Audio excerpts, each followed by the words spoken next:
Bienvenue sur Africa 24 dans cette nouvelle édition du Non-Stop Info. Voici les titres de l'actualité. Première visite de travail de la Camerounaise Vera Songwe dans son pays d'origine. Depuis sa nomination à la Commission économique des Nations Unies pour l'Afrique, la secrétaire exécutive de la CEA a été reçue par le président Paul Biya. Bonne performance du secteur des télécoms en Afrique de l'Ouest au terme de l'année 2018. La téléphonie mobile a généré près de 50 milliards de dollars et devrait soutenir davantage la croissance économique de la région dans les années à venir. Et l'État burkinabé s'active en faveur du développement du tourisme et de la culture. Près d'1,5 milliard de francs CFA ont été déboursés en 2 ans pour la mise en œuvre d'une centaine de projets culturels. Une démarche qui se poursuit en 2019. Mais tout d'abord, en Ouganda, la Cour suprême a validé ce jeudi 18 avril la suppression de la limite d'âge de 75 ans pour la présidence. Une disposition approuvée en décembre 2017 par le Parlement, largement dominé par le parti au pouvoir, et validée par la Cour constitutionnelle, malgré le recours en appel de l'opposition en juillet 2018. Cette disposition permet au président Yoweri Museveni de se présenter à nouveau en 2021. Notons également que la limitation de 2 mandats présidentiels, réintroduite en 2017, n'entrera en vigueur qu'à la prochaine élection présidentielle en 2021. Le président Yoweri Museveni, au pouvoir depuis 1986, pourra donc se présenter à nouveau à 2 reprises s'il le souhaite. L'économiste camerounaise Vera Songwe est en visite officielle dans son pays d'origine depuis le 17 avril, une première depuis sa nomination à la Commission économique des Nations Unies pour l'Afrique. La secrétaire exécutive de la CEA a été reçue par le président Paul Biya pour notamment aborder le renforcement de la coopération bilatérale. Reportage de notre correspondante Viviane Baoken. L'économiste camerounaise Vera Songwe, secrétaire exécutive de la Commission économique des Nations Unies pour l'Afrique, a été reçue en audience ce 18 avril 2019 par le président de la République Paul Biya. Au cœur des échanges entre ces 2 personnalités, le renforcement de la coopération avec la CEA et l'attente de la ratification du Cameroun de l'accord de la zone de libre-échange continentale africaine. Nous avons parlé un peu de l'importance de ce grand projet africain pour le Cameroun étant l'une des plus grandes économies, l'économie la plus grande de l'Afrique centrale, toute l'importance que cette zone de libre-échange continentale africaine va avoir pour la croissance du Cameroun. Autre sujet évoqué durant cette audience, le développement inclusif, la transformation structurelle et la diversification de l'économie en passant par l'économie numérique. Pour ce volet, Vera Songwe a encouragé le dynamisme de la jeunesse camerounaise en faveur du numérique. Je crois qu'aujourd'hui, nous avons quelques maillons du numérique qui commencent à prendre jour. Par exemple, nous avons parlé de tout ce qui se passe à Buea, l'importance de promouvoir un peu cet esprit d'innovation et de nous assurer que quand nous parlons de Silicon Valley aux États-Unis, nous pouvons aussi parler de Silicon Mountain à Buea, l'importance de cette jeunesse dynamique vers le numérique. L'économiste camerounaise est la première femme à diriger la Commission économique de l'ONU pour l'Afrique. Désignée à cette fonction le 13 avril 2017, Vera Songwe a depuis lors élaboré une stratégie pour booster le financement des processus de développement des pays africains. Également dans l'actualité, le Soudan du Sud s'invite dans la crise soudanaise. Le président sud-soudanais Salva Kiir a proposé ses services le 17 avril pour mettre fin à la tourmente qui secoue son voisin depuis décembre 2018.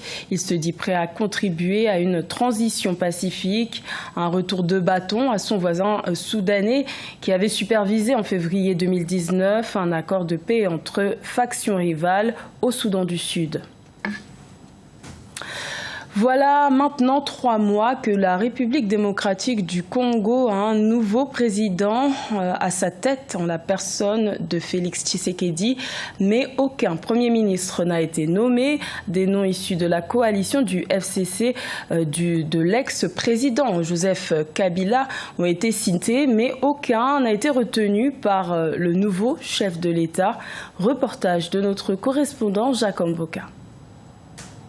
3 mois après son élection à la magistrature suprême, Félix Tshisekedi n'a pas encore nommé son Premier ministre. Un processus qui passe par la désignation par l'ex-chef de l'État Joseph Kabila d'une personnalité au sein de sa famille politique, le Front commun pour le Congo, majoritaire à l'Assemblée nationale.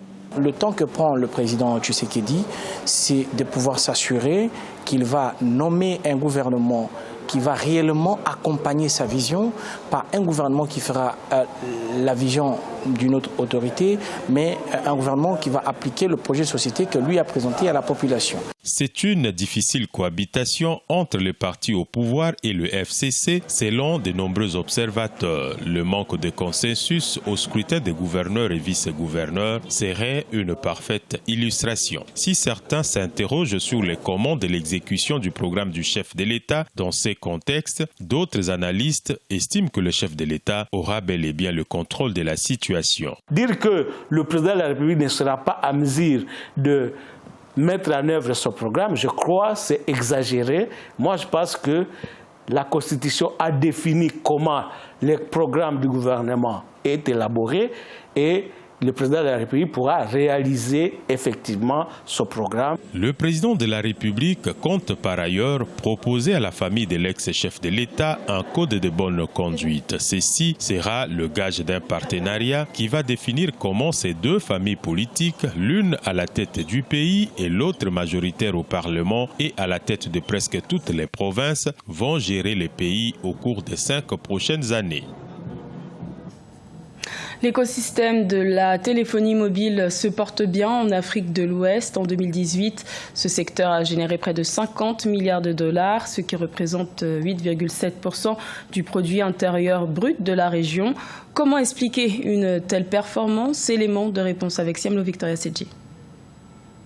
50 milliards de dollars, c'est le montant généré par la téléphonie mobile en Afrique de l'Ouest au terme de l'année 2018, d'après un récent rapport de l'Association mondiale des opérateurs télécoms, GSMA. Ce chiffre devrait évoluer à près de 70 milliards de dollars d'ici 2023, selon les analystes. L'Afrique de l'Ouest a une proportion en termes de population plus élevée. Vu que les prix des téléphones mobiles ont diminué, vu aussi les efforts que font les États pour l'intégration de téléphonie mobile, je pense que l'Afrique de l'Ouest en profite. Et cela se remarque du fait que, quand on voit en Afrique aujourd'hui, les fintech qui sont dans le paiement mobile ont beaucoup progressé. Depuis quelques années, la téléphonie mobile aura créé d'innombrables opportunités sur le continent et particulièrement en Afrique de l'Ouest. Avec les nouvelles facilités d'accès à Internet et d'autres avantages, le mobile aura surtout permis de résorber le chômage dans la plupart des pays subsahariens. À fin 2018, l'Afrique de l'Ouest comptait près de 100 millions d'utilisateurs, soit une hausse d'environ 20 millions en glissement annuel selon la GSMA. Il y a une dynamique qui est déjà enclenchée.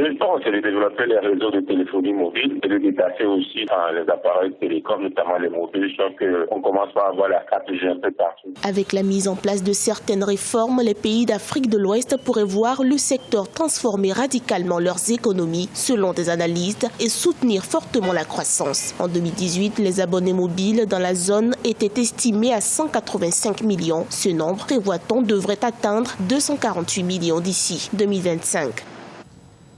Au cours de ces dernières années, le Burkina Faso s'est classé 5e destination touristique en Afrique de l'Ouest, une position acquise notamment grâce aux initiatives lancées dans les secteurs culturels et touristiques. En effet, près d'1,5 milliard de francs CFA ont été investis dans une centaine de projets culturels en 2 ans. Reportage de notre correspondant Jean-Paul Ouedraogo. Au Burkina Faso, les autorités se félicitent de la multiplicité des initiatives culturelles et touristiques. On observe en 2019 un regain d'activité dans ces secteurs avec une meilleure production que de par le passé. Une nette amélioration due à la récente structuration de ces leviers, longtemps restés embryonnaires. Lancé en 2016, le Fonds de développement culturel et touristique, en 2 ans de fonctionnement, a levé 1,4 milliard de francs CFA au profit de 105 projets. Nous pouvons nous réjouir aujourd'hui d'avoir produit des effets d'additionnalité. Je commence par exemple par cette industrie de textile, de mode et de design et de couture que nous avons financée. Le porteur du projet depuis 40 ans se promener avec son projet, il n'avait pas de financement. Dans sa spécificité de soutenir les aspects non marchands des industries culturelles et touristiques, le fonds bénéficie d'une dérogation spéciale qui lui permet d'accorder à la fois subventions et crédits. Oui, je crois que c'est curieux, mais tout naturellement, les dossiers qui nous viennent, généralement, sont orientés vers les jeunes. Bien entendu, après la structuration, l'aspect viable, l'aspect rentabilité en ce qui concerne le prêt. Tous les domaines relevant des arts et du tourisme sont a priori éligibles à ce fonds qui, dans un tout autre volet, encourage la diversité culturelle et la sauvegarde du patrimoine culturel burkinabé. C'était le journal de la rédaction. Merci de l'avoir suivi. L'information continue sur Africa 24.